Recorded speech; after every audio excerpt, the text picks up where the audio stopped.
Welcome back everybody to Inside Infection Control, our video blog here at CDC's Project Firstline. I'm Abby Carlson. I'm an infectious diseases doctor at the CDC, and it's great to have you here today. You may have noticed that a lot of the infection control recommendations for COVID-19 apply all the time, not just when you're caring for a patient that you know has COVID-19 or that you think might have COVID-19. Why is that? Why are steps like source control important all the time? It's because we know that many people who are infected with SARS-CoV-2, the virus that causes COVID-19, don't actually know it because they aren't feeling any symptoms. They don't have fever, cough, shortness of breath, or other signs of disease. And even though they don't look or feel sick, they can still spread virus to other people. How does that work? On an earlier episode of our video blog, we talked about how viruses make you sick. When you feel sick, like with a fever and your cough, that's your immune system that's kicking in to fight the virus. You can check that episode out for more details. We've put a link to it as well in the comments, so if you want more information on that, follow up there.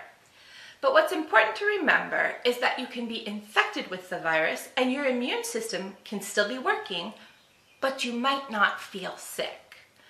You may have been infected recently and you haven't started feeling sick yet, but you're going to in a couple of days. That is called pre-symptomatic infection.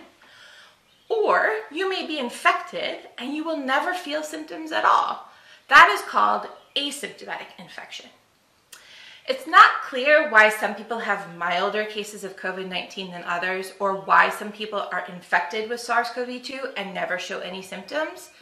But either way, when you're in this state of having the virus but not feeling sick, you still can spread that virus to other people and make them sick. How? Well, the virus in your body is there making copies of itself in your cells and spreading around.